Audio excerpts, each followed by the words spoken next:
Hello there, this is Karen Keener of the Sovereign Mom, and I just wanted to talk today about the CDC COVID guideline updates just because it's been on my mind and a lot of people are cheering and saying, oh, okay, they're saying what we said all along, and is this like that they're finally coming to see reason, or are they trying to just cover up that they've always known that these were like the appropriate things to do because of the way the new guidelines look?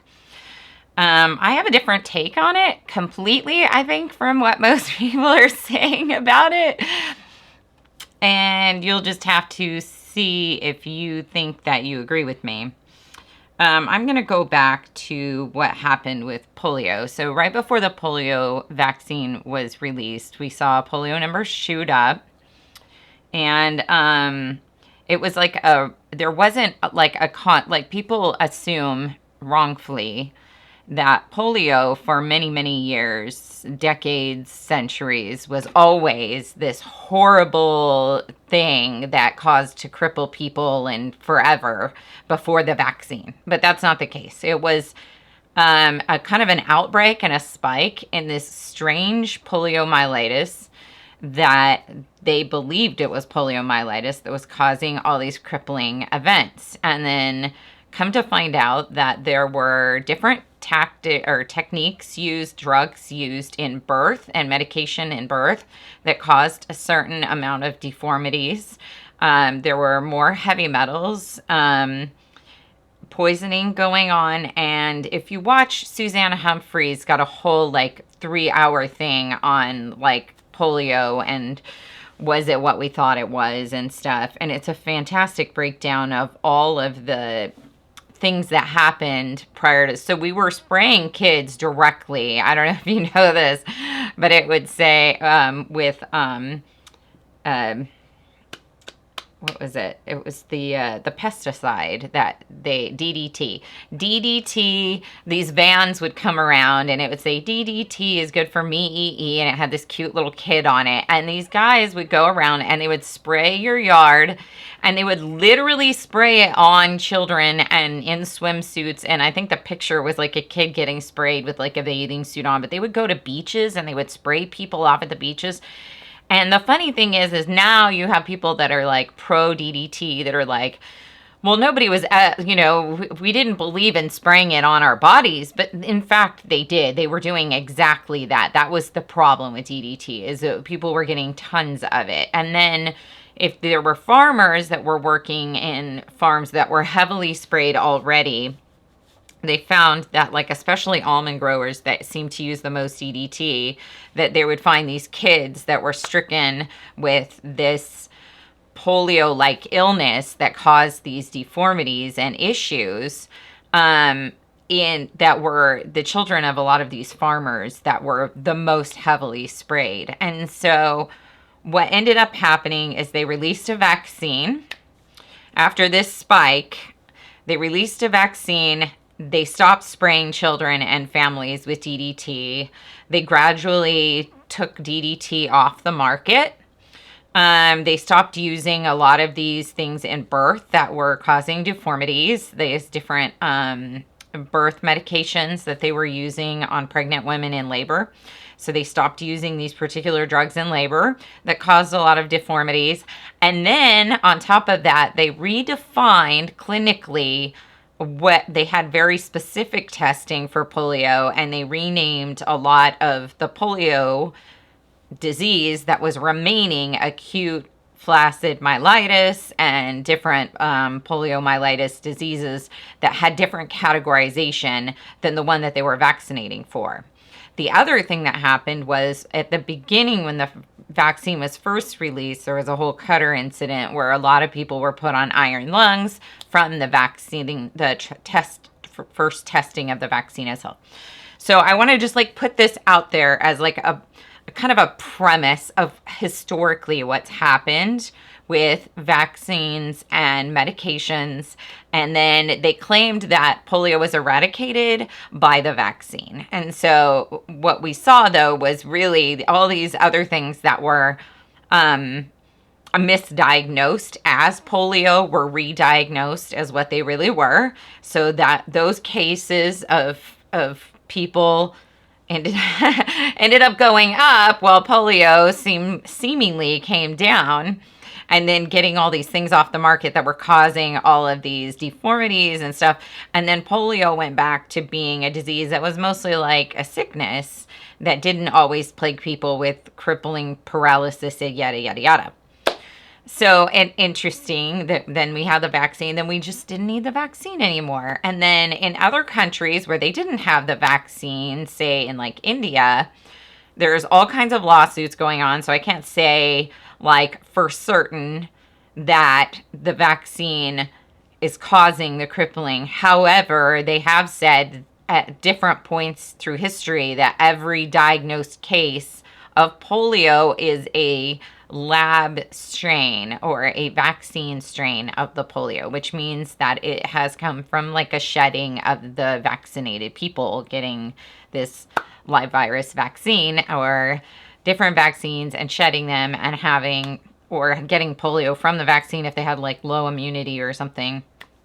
So a lot of the crippling is coming from the vaccine itself. And there's some infertility issues that people are looking into and investigating. They're still investigating, ongoing investigations of whether the vaccines in India are causing polio more than they're saving lives and everything. So I want to put this out there. Why do I want to talk about how this has happened with polio? Because right now we're watching a similar kind of setup happening wherein, I don't know if you remember, but at the beginning it was like, wear a mask, any mask, doesn't matter how you wear it, blah, blah, blah, blah, blah, which isn't exactly true. And so now we're finding out that some of the masks or the locations where there were masks, there were higher elevated or higher and lower. It's kind of like all over the place. So we know the masks doesn't have a lot to do with COVID death, but we do see masks in direct correlation, not causation, but there is a significant correlation in a curious study in European countries that had higher mask regulations. We see a higher event of all-cause mortality, and death from COVID specifically. So what they're wondering is wearing the mask actually causing people to be more sick, you know? So it's something to look at and to ask questions about. So now it's like, maybe we shouldn't be pushing the mask, but what, like, this is where the incentivization of this was like, test everyone. At the beginning, it was test everyone no matter whether they have symptoms or no symptoms, asymptomatic or non-asymptomatic. It doesn't matter about the tests. We're just going to trust that all the figures are right. So we had these huge high case numbers. And then the World Health Organization, right before the vaccine was released, it was about December, so that maybe the first one had been released.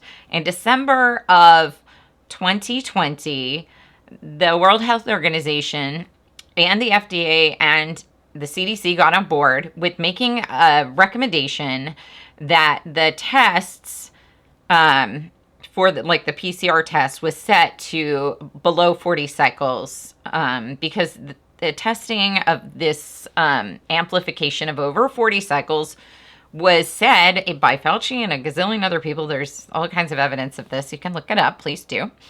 That the tests over 40 cycles were producing false positives. They were just cranking out wrong information. And so it makes it look like we have more cases than we do. Possibly. If they're not reliable tests. I mean, maybe people were tested and they had it, but it was saying they were positive, but the test wasn't really good. So we don't know. But if you all of a sudden shrink it down to only the people that are actually sick or symptomatic or more sick are more likely to get a positive PCR test. And this is just taking for granted that the PCR test was ever meant to diagnose anyone, because it wasn't really. It was more of, if you have certain symptoms and you want to narrow down what you're treating for, like if you're looking for a treatment protocol, this will help you determine which treatment protocol. But since there was no treatment protocol for COVID, there was no point in testing really, and then using it to diagnose has been kind of like really sketchy. But let's pretend that it mattered. Let's just pretend that it mattered how many cases we had and that we were using the PCR to come up with the number of cases that were really out there and what they were, and definitively determining for us whether or not it was COVID, you know. Let's pretend that it does that. All right. So right before the vaccine was released, December of 2020, what we see at the end of December, early January, we see this like recommendation made across the board for all countries by the World Health Organization to set their PCRs to lower, so that it would be more scrutinizing and throw out less false positives. So what do you think happens when you have less false positives and you only have real positives? Your case numbers go down. So they did this right before everybody gets their first vaccine. And what do we see? After the first vaccine, we see the case numbers drop significantly. And so it looks like, well, it's not causation. This is correlation. We see people took vaccines, case numbers went down. Does it mean that the vaccine caused the case numbers to go down?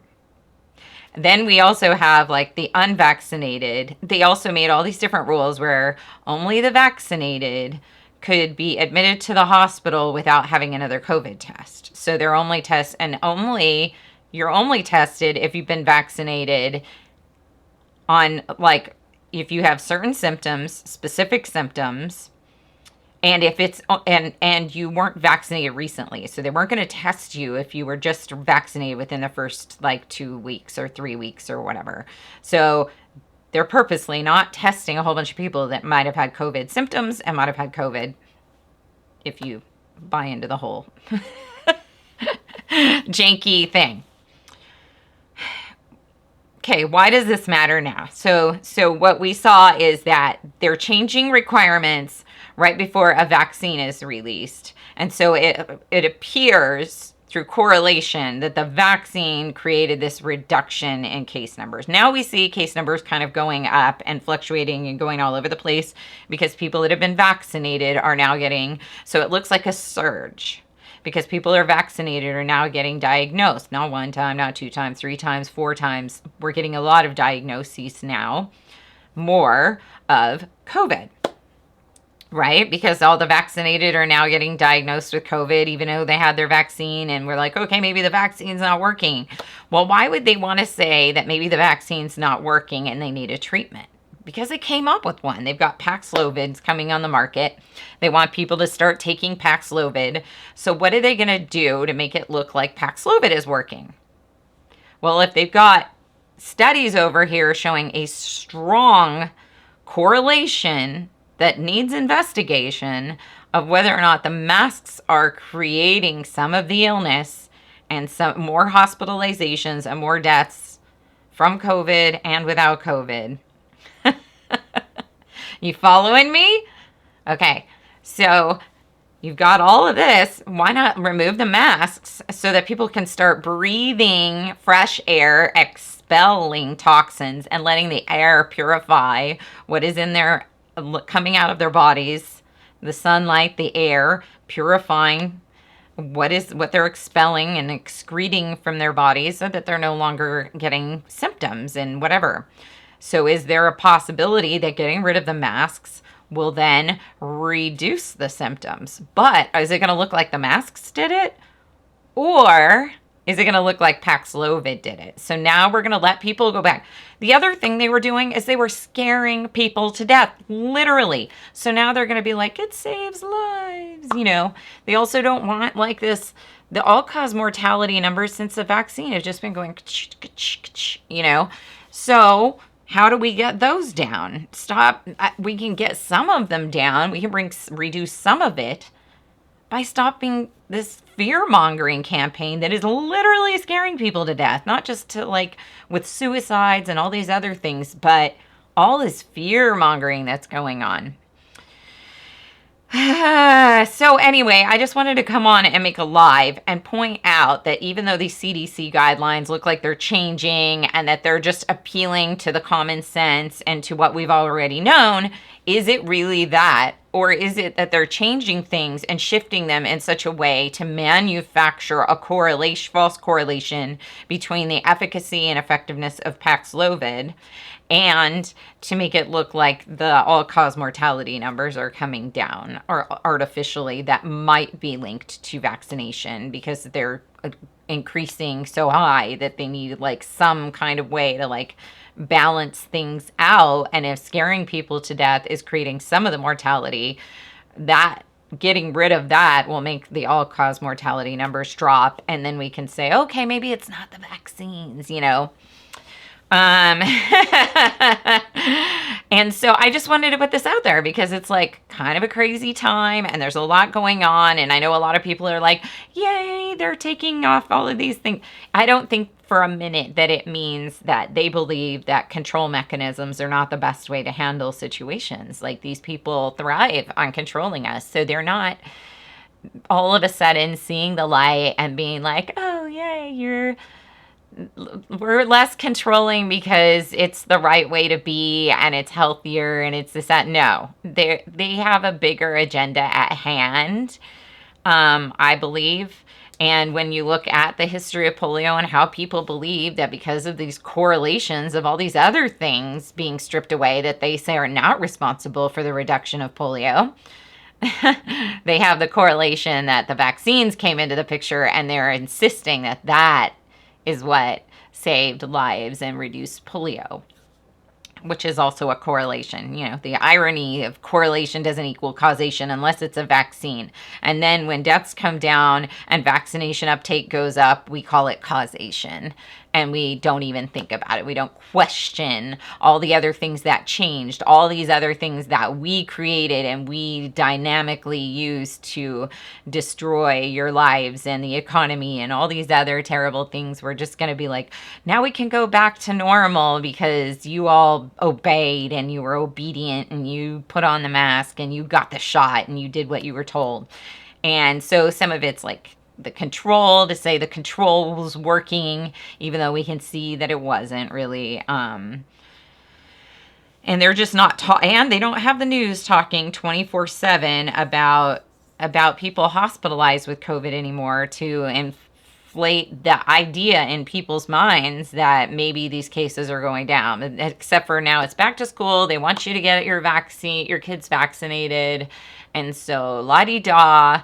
Suddenly cases are surging. Maybe you need to wear masks again and go out and get your boosters. And we're trying to approve a booster for a different variant now. So we're going to try to make the numbers look a little high to sell the Paxlovid, to sell this. But then we also want to have these things happening that will cause a reduction in cases. Absolutely. Will cause a reduction in death, will cause a reduction in harm, which would be from removing some of the fear, removing some of the terror, removing some of the constant testing of asymptomatic people, removing the whole like you can't be near each other thing, that separation, that social isolation that was happening. That was like, you can look up their study upon study upon study about how separating people and keeping this social life to isolation and social deprivation can cause people to get sick and die. There's so, like, they're talking about how this is worse than a pack of cigarettes and yada, yada, yada, or whatever a day. There's study after study on this. So you can look those up. But my main point is that the CDC guidelines changing is all kind of like an artificial manipulation. It's all kind of like, my hat's off to you engineers of the world that are planning all of this, because it's just so seamless and people are so easily like, thank God the controls are gone. I can breathe again, right? Listen to that. I can breathe again. I can love people again. And all of these things that are going to improve your health that have nothing to do with Paxlovid or the release of a vaccine for a new variant or something like that. So all these things that are going to directly make health improve it's going to be attributed to this other thing that may end up actually deteriorating more people's health, but we'll see. Anyway, I just wanted to put this out there because I think that we have to like be aware of like how things are happening so that we just don't forget. And we need like a record of the timeline and the chronology of how things happen, when they happen, and all of the evidence that we had like leading up to this that shows so much that this is a manipulation. You know, we're living in a test, a simulation, and a manipulation. I'm going to come online and see if anybody, because I can see people are watching, and I got 3 hearts on this, so I want to see what y'all are saying about this. Forgive me if it takes a second. I didn't have my like phone handy to check. Hold on. Nope, that one. All right, let me see what you guys are saying to me in regards to this. Hold up. And I am live right here. And we have Jay Miles. Hey Jay, I love you, man. Maria Lascari, Sheena, my girl, and Nathan. Nathan, oh, hold on one second, you guys. I'm like gonna get up and just like leave you here for a second. Hold on. Where is that book? Okay. This, right here. I should have my sales page up today or tomorrow, but I use this. This is Nathan Frazier. Can you see this guy right here? You guys follow him? This guy is awesome. Right here. Okay. This book, super small, easy read. I have been using this to design my website. And so I just wanted to share this, sales page cheat codes, how to write the perfect sales page. And I used this book step by step to help me get my sales page written recently. I'm also in James Wedmore's program, Business by Design. I love that program and it's fantastic, but this was just so handy as like a reference to like just open it up and go, okay, step 1, step 2, step 3, and have it all written. When you're James Wedmore's programs off all video. And so you have to watch kind of a whole video and then you have to rewind and go back. And then I kind of prefer a book in this case. In this particular instance, I prefer a book. So I was really happy to have this. So thank you, Nathan. This is a really awesome book, and my sales page should be up in the next day or two. And you can give me some feedback on it. It's my beta launch for my program, the Find Your Tribe Workshop, which is going to be out in the next day or two. You will be able to join the Find Your Tribe Workshop at a beta launch price, which I will never offer again, which I'm really excited about. And it's just with all this COVID stuff that's been going around lately and relationships just getting fractured and fragmented, there is the social isolation and deprivation component going on. And I just don't see a way forward politically. I don't see a way forward even individually if we're just completely on an island of our own. And even if you're having all kinds of success on your island, if you don't have anyone to share it with, it's a lonely journey and it's just not the same. Like when you have a win, you want to tell people. It's like, oh my gosh, You know, I had a windfall last year, of like $100,000. It was really cool. I manifested that. And thank God, because God is the manifester that worked through me to create that wealth and everything in my life. But the first thing I wanted to do was share it with someone, like call my husband and say, you're not going to believe this, you know? And if you don't have people to share those wins with, it's almost like they didn't happen. I have to say, like, the best part of that was sharing that wealth with other people in different ways, being able to take vacations and see our friends and come together in community with people that shared our visions and values. So this workshop is all about building the relationship with yourself, learning your values, your core values, starting to like hone your vision and how those values play into your vision and your decision making, and then applying that to relationships and like how you make decisions about relationships so that your relationships start to be stronger, the relationships that you keep and the relationships that you choose maybe on the outside of your boundaries and not within your boundaries, the ones that you are not wanting to focus on, how to draw in more of the people to inside your circle. So when I focus on boundaries, I'm talking about what's on the inside, which is totally different than the way other people do it. And so it is going to magnetically change everything, because what we resist persists. So when people talk about boundaries, they're usually talking about resistance, saying no, what's on the outside. And my whole boundaries course is on saying yes.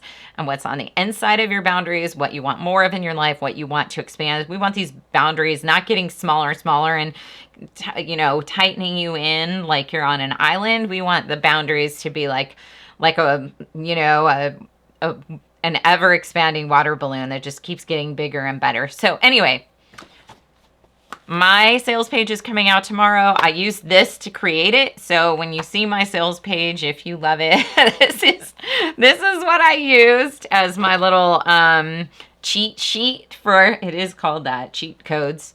I used that and it was really helpful. So I want to share that with everyone today on this call. And I will put a link.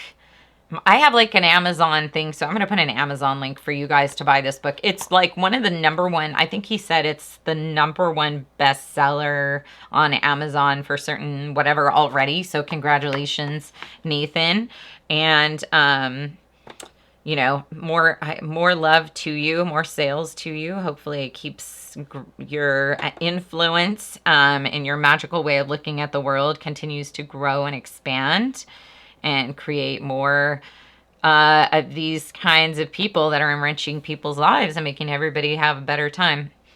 Yeah, so my mission in life is to help you create loving, supportive, harmonious, and enduring relationships. And so, because when we have our tribe, we can do a lot more, and we have people constantly on the lookout for us we're still looking for a place to live.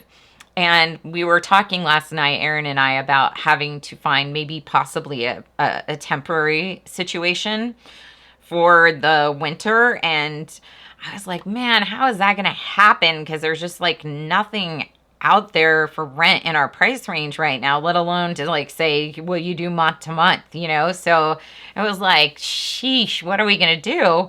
And then one of my tribe, my girlfriend Marlene, sends me this text this morning, thinking of you and Aaron, and it was somebody that has, my dream location is like around, I've been looking at Billings, Montana, and this place is an off-grid property outside of Billings, Montana.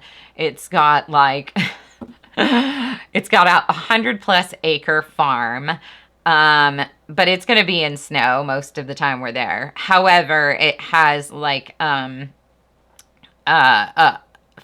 5,000 square foot house on it, and this world schooler is looking for another homeschool family to rent it at a really low cost just to take care of it. And it's like a mansion. It's really nice.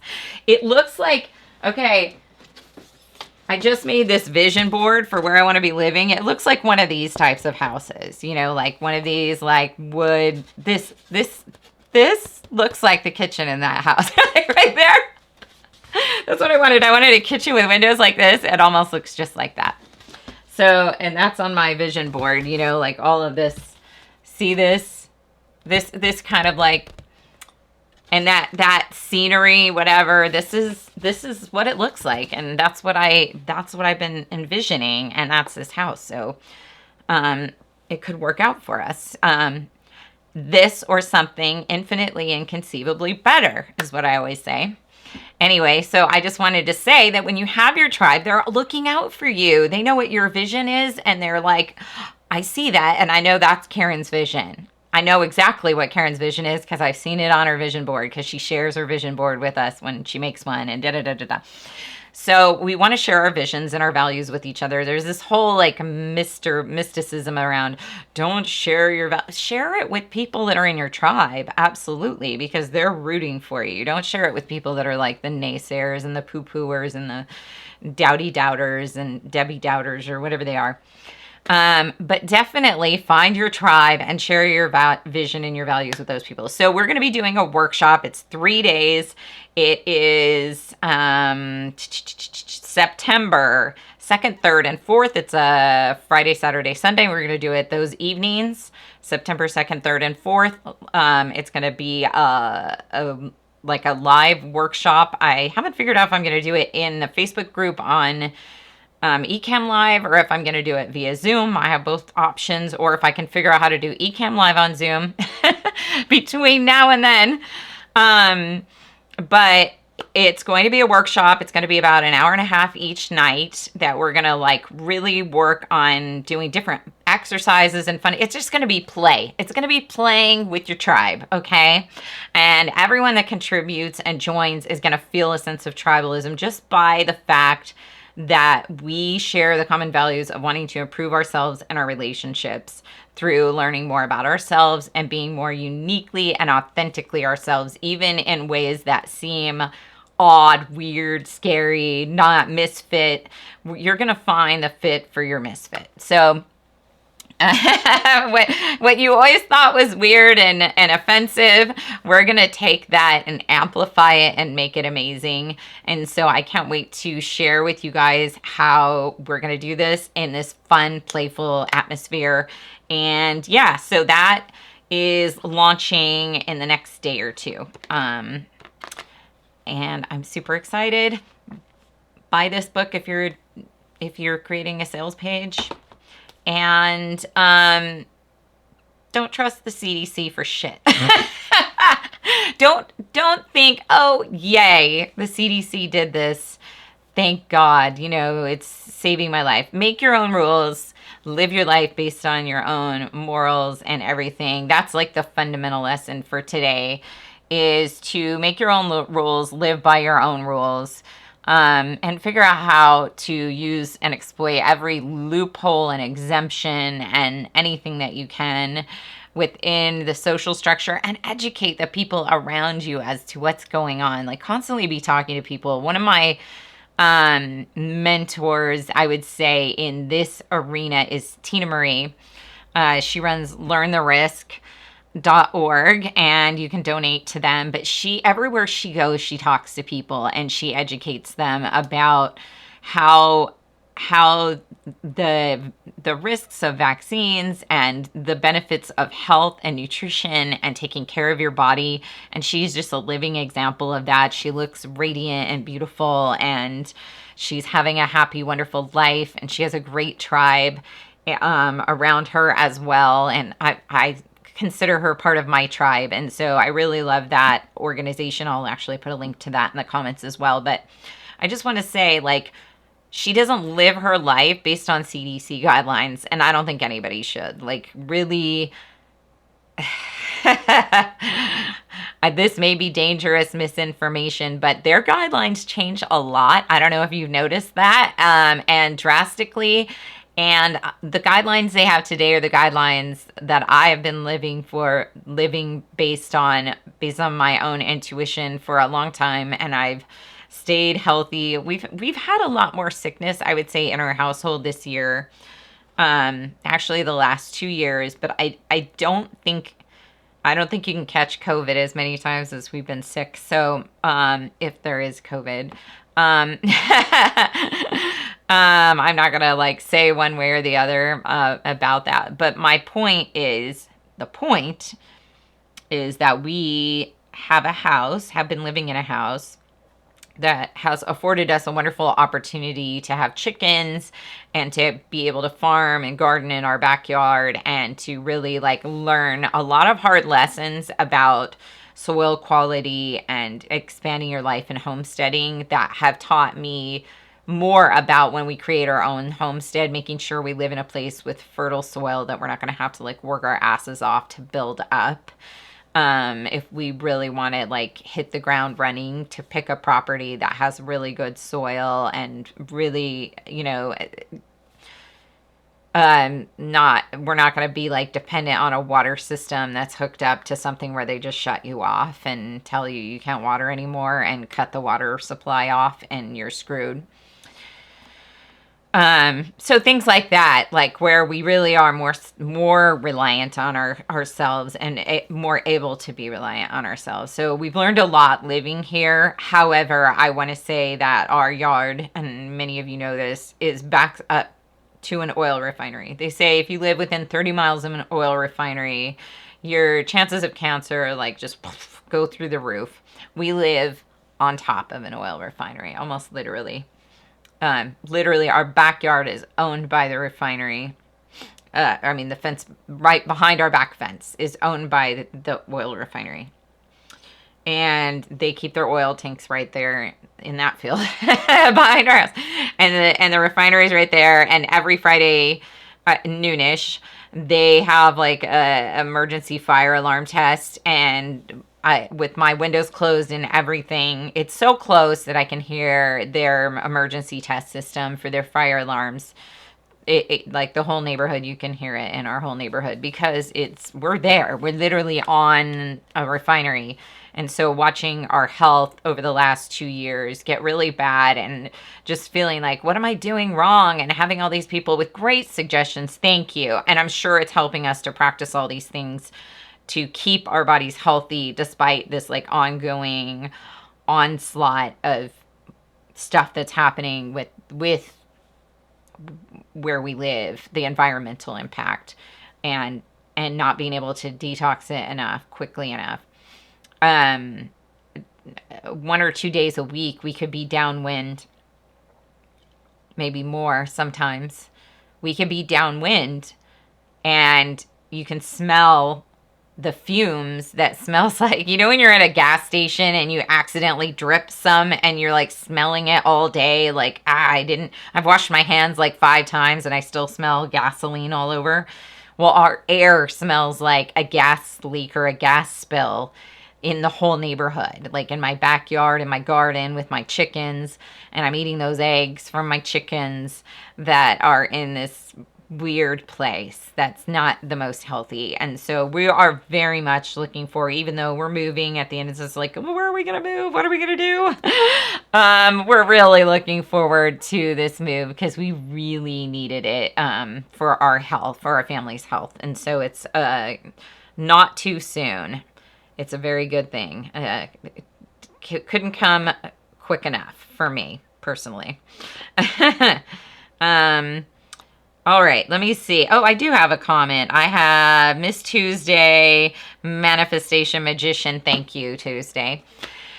Yeah, so sorry about my, I look at myself on this screen and I'm clearly disheveled. I've been out trimming a prune tree in our backyard, or plum tree, blah, blah, blah, pruning a plum tree that has never produced fruit, really. Since we lived here, we get a few fruits on it every year, and we got a little more this year because I did a teeny tiny eensy weensy little bit of pruning, but it really didn't amount to enough. So I took that tree down to the studs, as they say. It was a neglected tree. It was almost 15-20 feet tall or something, and I brought it down to 8 feet, maybe 10 feet tall, and just where it's just gonna really produce fruit. I watched a bunch of videos and learned how to do it, and I'm super excited about that.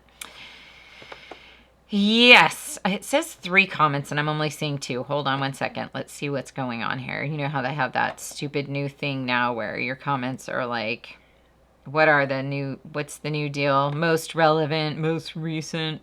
all comments. Let's see what we got here. Why this is doing what it's doing. Because I only see 2 comments from Tuesday, but it says I have 3 comments, and I don't know what that third comment could be if it's not showing up here. Oh, I look beautiful. Oh, thank you. Okay. I feel like, because I was out. I did get up and make some videos this morning for my sales page and everything. And so I had my hair done and everything. And then I just kind of like went out and was working in the trees. And now I look like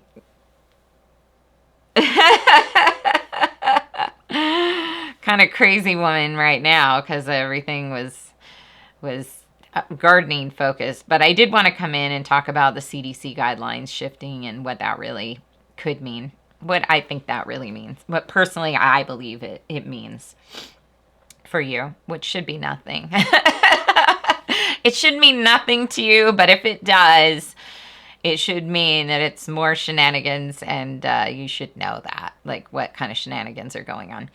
I love you guys. Thanks for watching. I will put Tina's thing in the comments. I will put my Amazon affiliate link for Nathan's book in the comments, and so that you guys can all buy your copy and send him some love via cash, because those are great ways to say I love you.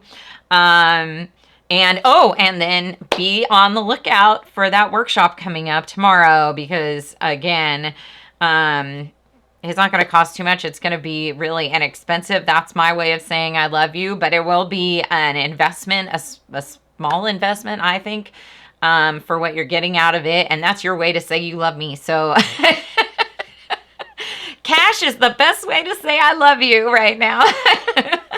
And I would also love to just have you in there and be part of my tribe, and where we have this wonderful exchange where I give you discounts and you give me money, and I give you information and you share your feedback and create a really powerful future vision for your life that you're going to start manifesting right alongside me. And we are cheering each other on, and we are resourceful for each other, and it's going to be awesome and amazing. And I always like joke about the awesome and amazing, because that's like whenever the girls get online to sell their MLM, they're like, this is so awesome. My health is so amazing now. You know, it's awesome and amazing. I'm like, do you have to say awesome and amazing to sell something online? Maybe. I don't know.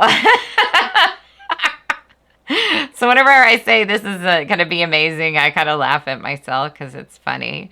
But I think you will get a lot out of it. I'm really looking forward to finally launching this course, because I have been looking at boundaries and reading about boundaries and trying to come up with the best way, because I've been doing boundaries really good for a long time, but I really wanted to find out how other authors are approaching boundaries, how other teachers are approaching boundaries, how psychologists are approaching boundaries, to look at how to articulate it for other people and create a step-by-step program so they can like naturally do boundaries the way I naturally do boundaries without thinking about it. And so this is like a practice that you will learn that it will just be so